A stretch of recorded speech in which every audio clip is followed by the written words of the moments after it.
Right, let's just get straight into it. We are tackling the ultimate economic taboo today, giving away free cash. For decades, the entire world has operated on a very specific, stubborn assumption about poverty. But what if that assumption is just dead wrong? Today, in this explainer, we're tearing down a massive myth using cold, hard data from one of the most rigorous economic studies ever conducted. Seriously, think about it. What actually happens if we just hand out free, unconditional cash to the poorest people on Earth? No strings attached, no complicated rules on what they can or cannot buy. Conventional wisdom, and honestly a lot of global policy, screams that this is a terrible idea. People naturally assume the money's just going to be wasted, right? Well, brace yourself because the real world is about to deliver a massive slap in the face to that assumption. Section 1. The Great Cash Experiment. Let's look at the actual science. $1,076. That is the exact amount of pure, unconditional cash dropped into Kenyan households for this study. And to really put that into perspective, we're talking about families who literally survive on less than $2.15 a day. I mean, doing the math, this isn't just a helpful bonus. It's a monumental, life-altering shock to their entire financial universe. Which brings us to Section 2. Why experts guessed wrong. For years, the experts guessed exactly how poor people would spend extra money. And spoiler alert, they were dead wrong. Why? Because they fell into a massive data trap. See, the old way of doing things relied on flawed observation. Experts would literally just watch rich people and poor people in the real world and compare them. But come on, that's a mirage. Rich and poor folks naturally have completely different opportunities, different tastes, and different local prices. True science? True science is taking a random group of incredibly poor people, handing them cash out of thin air, and watching the exact, isolated change in their behavior. And the math backs this up perfectly. When you look at how much spending changes when income goes up, what economists call elasticity, those old observational methods totally blew it. They mathematically overestimated how much people would spend on food by 10 to 12%. It was a complete illusion. To find the real truth, researchers needed an experiment that left absolutely zero to chance. All right, Section 3, Pure Cash in Kenya.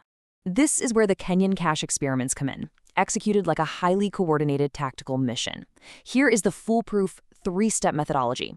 Step 1. Find the absolute poorest households in the Nakuru and Rarieda districts. We're talking families living in homes without even brick or metal walls. Step 2. Bypass all the bureaucratic middlemen and beam pure cash directly to their cell phones using M-Pesa, the mobile money service. And Step 3. Track absolutely everything. Every single meal, every local market price change, down to the gram. Take a look at the architectural logic behind the Nakuru experiment. They divided hundreds of villages into strict, randomized groups. The treatment group got the cash. The pure control group got nothing. And here's the kicker. They didn't just casually ask people what they bought. Nope. They literally sent researchers into 238 local marketplaces to physically weigh the food and check the exact prices these villagers were paying. They perfectly isolated the actual effect of the cash. And here we have the Rarieda district setup. Exact same architectural rigor, just tweaking the rules a bit. Some folks got large transfers, some got smaller ones, some received monthly installments, while others got massive lump sums. But guess what happened? It's incredible. The core behavior of the people receiving the cash stayed aggressively, universally consistent across the board. Moving on to Section 4. Better food, not just calories. This is the big reveal of this explainer, the deeply counterintuitive data that shatters everything we thought we knew about global poverty. When you give extreme poverty households free cash, their food spending shoots up drastically. For every percentage increase in their budget, food spending leaps by 0.87%. But, and this is a huge but, their actual calorie intake lags way, way behind, only bumping up by 0.67%. I really want you to stop and chew on the anti-logic of that data for a second. If you are literally starving and somebody drops a pile of money in your lap, wouldn't your calories explode at the exact same rate as your spending? I mean, where on earth is the rest of that money going? Well, here comes that slap in the face from reality. They are not just buying infinitely larger bowls of the same cheap grain. They are humans. They want quality. They are paying for taste. They are completely upgrading the plate. The data firmly shows that the second that cash hits their phones, their spending on things like meat, fish, and dairy absolutely skyrockets. In boring economic terms, these items act as luxury goods. But what this really proves is that the poor do not just prioritize bare, robotic survival. The absolute instant they have the means, they prioritize a better, more dignified life. Which perfectly sets up Section 5, busting the poverty trap. This simple human truth leads to a massive pivot in global economics. For the longest time, experts clung to this idea of the nutrition-based poverty trap. The old theory went like this: poor people can't afford enough raw calories to physically work hard. Because they can't work hard, they can't earn money, which keeps them permanently trapped in poverty forever. It basically assumes poor people are just biological engines that simply need the cheapest possible fuel. But that theory, it has a fatal flaw.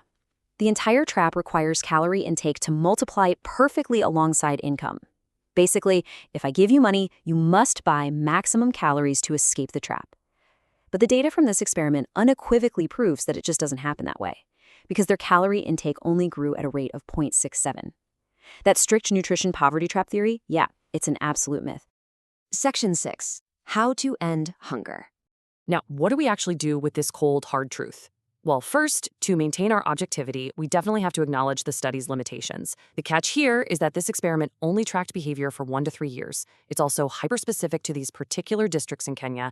And to be fair, for certain subgroups, the sample sizes were a bit small. But you know what? Even with those guardrails in place, The data does not lie. The ultimate takeaway from this explainer is simply this: poor households do not waste cash, period. When you actually trust the poorest people on Earth with unconditional money, they know exactly how to fix their own diets. They don't need some outside expert managing their calories for them.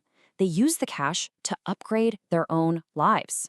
which leaves us with one final, deeply uncomfortable question to ponder today. If the most rigorous data on the planet proves, without a doubt, that the poor buy better, higher quality food when given the means, why do our massive global charities and government policies still hesitate to just give them the cash? Really think about that one. Until next time, keep questioning the consensus.